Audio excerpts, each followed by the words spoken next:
మన సనాతన ధర్మాన్ని మళ్ళీ అందరికీ తెలియజేసేటువంటి శాఖలలో హిందూ వాహిని ప్రతి ఒక్క మన సంస్కృతి, మన ధర్మం, అన్ని విషయాలు మళ్ళీ ఒకసారి అందరికీ తెలియజేయాలనేటువంటి ఉద్దేశంతో ఈ యొక్క విశ్వ హిందూ పరిషత్ వారి మనకి రామోత్సవము అనే ఒక కార్యక్రమాన్ని చేపట్టి రాముని యొక్క గుణగణాలు మనందరికీ తెలియజేయాలనేటువంటి ఒక ముఖ్య ఉద్దేశం చేత ఈ కార్యక్రమాన్ని మన ఆలయంలో ఏర్పాటు చేశారు. చాలా సంతోషం.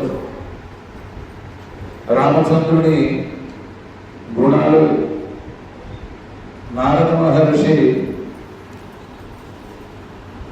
వాల్మీకి మహర్షి నారద మహర్షిని అడుగుతూ లోకే గుణవాన్ కశ్చ వీర్యవాన్ ధర్మజ్ఞశ్చ కృతజ్ఞశ్చ సత్యవాక్యో దృఢభూతః చారిత్రేణ జగోయుక్త సర్వభూతేషు గోహితః ఇలా కొన్ని గుణాలు ఉన్నటువంటి వారు ఎవరున్నారు ఈ లోకంలో అని అడిగితే రామచంద్రుడు ఇన్ని గుణాలు కలిగినటువంటి వాడు రామచంద్రుడు ఒక్కడే అని నారద మహర్షి మనకి సంక్షేప రామాయణంలో మొదటి శ్లోకంలో తెలియజేస్తారు. సరే, అన్ని గుణాలంటే 16 గుణాలు రామచంద్రునికి ఉన్నాయి. మూర్తీభవించినటువంటి ధర్మం ఎవరు అంటే రామచంద్రుడే.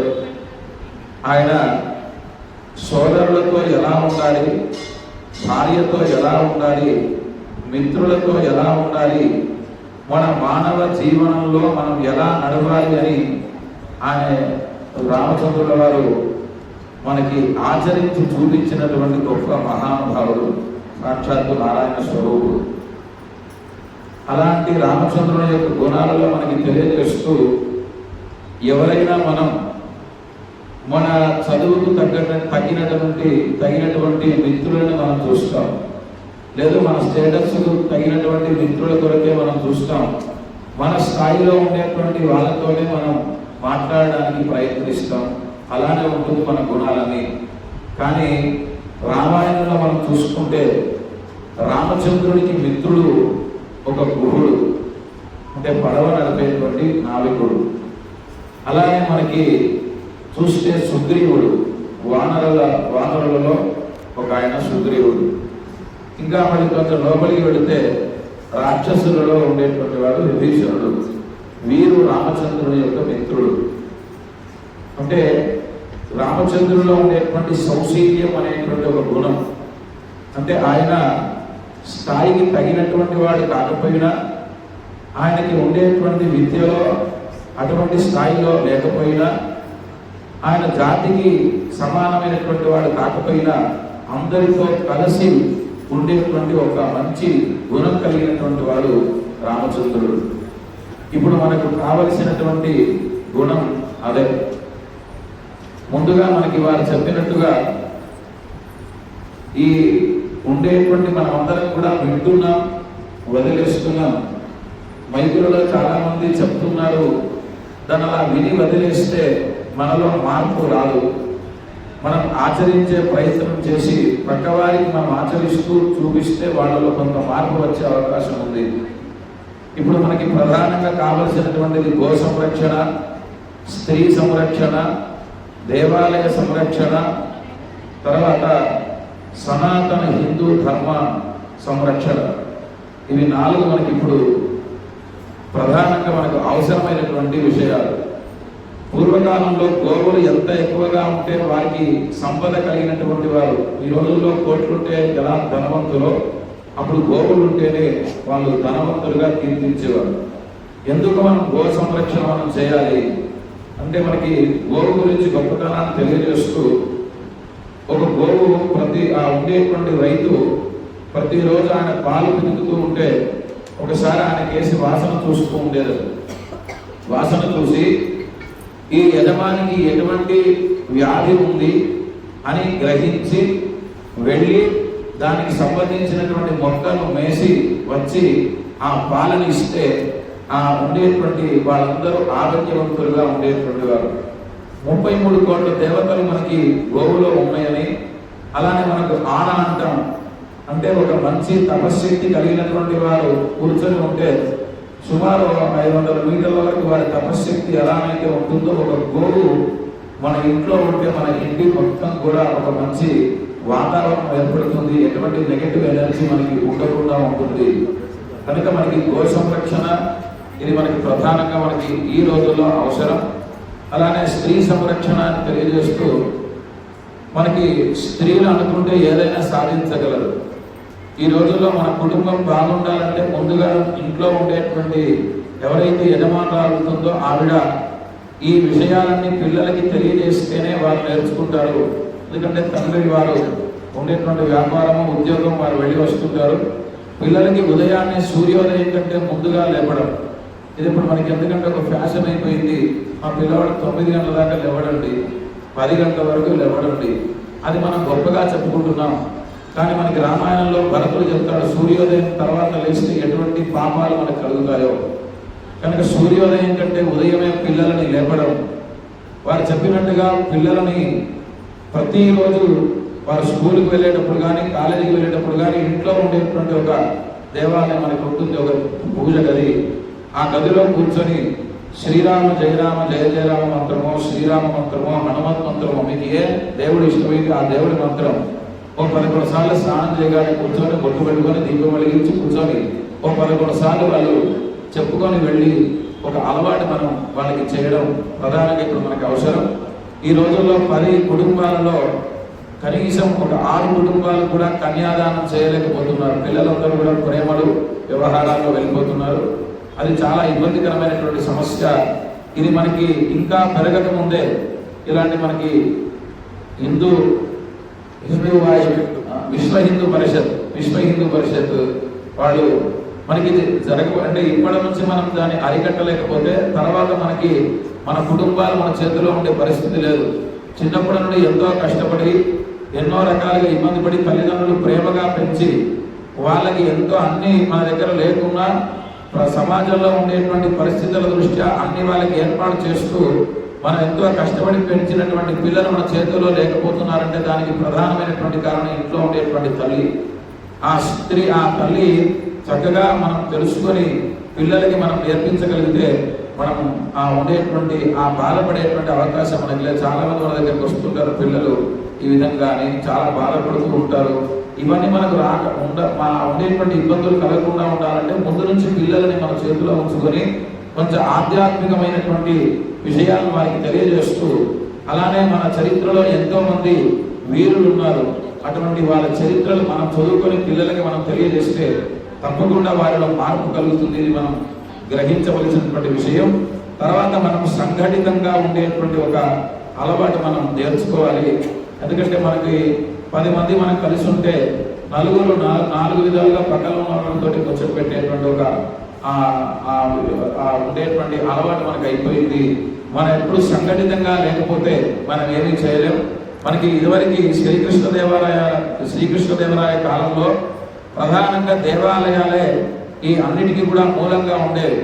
వాళ్ళు ఉండేటువంటి ఋషుకులు ఈ విషయాన్ని గమనించి ముందుగా దేవాలయాలన్నీ కూడా మనం తీసేస్తే వీరిలో ఉండేటువంటి సంఘటిత శక్తిని మనం కొంత దూరం చేయొచ్చనేటువంటి ఒక వాళ్ళు ఆ విషయాన్ని దృష్టిలో ఉంచుకొని వారికి అంతకంటే ముందుగా అన్ని దేవాలయాలు తీయడం జరిగింది. తర్వాత మనకి శ్రీకృష్ణ దేవాలయాల కాలంలో కూడా ఎన్నో దేవాలయాలు కట్టించి మనం అందరం కూడా వస్తున్నాం, పారాయణం చేస్తున్నాం. సరే, ఒక దైవభక్తి ఉంటే సరిపోదు. ఈ రోజుల్లో దేశభక్తి కూడా ఖచ్చితంగా మనందరికీ కూడా అవసరం. మనం పిల్లలకి చెప్పాలి, మనం మారాలి. పిల్లలందరికీ కూడా మంచి విషయాలు మనం తెలియజేస్తే మన భవిష్యత్తు ముందు తరాలకి మనం అందించిన వాళ్ళం అవుతాం.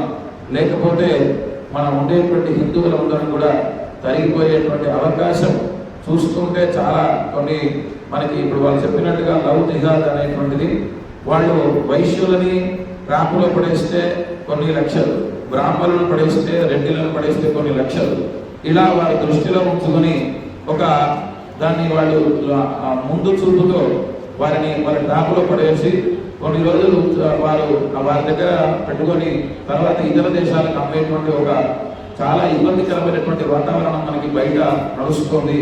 అవి మనము అరికట్టాలంటే కుటుంబంలో ఉండేటువంటి స్త్రీ ఎవరైతే ఇంటి యజమానురాలు ఉందో వారు తప్పకుండా మనం ఇవన్నీ కూడా పాటించాలి. వారానికి ఒకసారి కుటుంబం అంతా కలిసి దేవాలయానికి వచ్చే ప్రయత్నం మనం చేయాలి. మనం ఒక్కరం వస్తే సరిపోదు, మనం ఒక్కరం పారాయణం చేస్తే సరిపోదు. అలానే ప్రతిరోజు కనీసం సాయంత్రం ఒక 5 నిమిషాలు 10 నిమిషాలు ఒక హనుమాన్ చాలీసనో లేకపోతే శ్రీరామ జయరామ జయరామో ఈ నామాన్ని ఒక 5 నిమిషాలు మన కుటుంబ సభ్యులు అందరం కలిసి ఒక్కసారి ఆ పారాయణ ఉండేటువంటి ఒక 5 నిమిషాలు మనం అది చేస్తే అంటే ఇంట్లో పిల్లలు ఏం చేస్తున్నారు, ఎవరి బెడ్రూమ్ వాళ్ళకి ఎవరి విషయం వాళ్ళకి 4 రోజులు 5 రోజులు కూడా ఒకే కుటుంబంలో ఉండి చూసుకునే పరిస్థితి లేదు. పూర్వకాలంలో ఉదయము మధ్యాహ్నము రాత్రి అందరి కలిసి భోజనం చేసేటువంటి పరిస్థితి ఉండే. ఇప్పుడు మళ్ళీ అవన్నీ కూడా మనకు వస్తే వాళ్ళతో మాట్లాడేటువంటి అవకాశం, వారు ఏం చేస్తున్నారో తెలిసేటువంటి విషయం మనకు ఉంటుంది కనుక అందరూ కలిసి భోజనం చేసేటువంటి ఒక అలవాటుని మనం అందరం కూడా ఉండేటువంటి అలవాటుని మనం చేసుకోవాలి. వారానికి ఒకసారి దేవాలయం అందరూ కలిసి రావాలి. ప్రతి ఇంట్లో ఒక పూజ గది ఉండాలి. ఆ పూజ గదిలో పిల్లలకి పొట్టు పెట్టుకోవడం, ఆడపిల్లలకి మంచి డ్రెస్సులు మనం అలవాటు చేయడం, దానివల్ల అనేకమైనటువంటి ఇబ్బందులు మనం ఎదుర్కొంటున్నాం. మనకి ఒక స్త్రీ సుకుమారమైనటువంటి శరీరం కలిగింది కనుకనే పూర్వకాలంలో మన వాళ్ళు ఎప్పుడు కూడా నిండా కప్పుకొని ఉండేటువంటి వారు, కనిపించేటువంటి ముఖము తర్వాత పాదాలకి పసుపు రాసుకునేటువంటి వాడు. ఎందుకంటే ఉండేటువంటి బ్యాక్టీరియా లాంటి వారికి తొందరగా వారి శరీరానికి ఇబ్బంది పెట్టే అవకాశం ఉంటుంది కనుక అవన్నీ. తర్వాత ఇంటి ముందు ముగ్గులు వేయడం, శాంతి చల్లడం, ఇవన్నీ కూడా మనకి పూర్వం నుంచి అంటే సనాతన ధర్మం అంటే మనం సనాతన ధర్మం చెప్తున్నాం కానీ పూర్వంలో ఉండేటువంటి ఋషులు పెద్దలందరూ ఆచరించినటువంటి విషయాలు మనకి ఆ ధర్మం.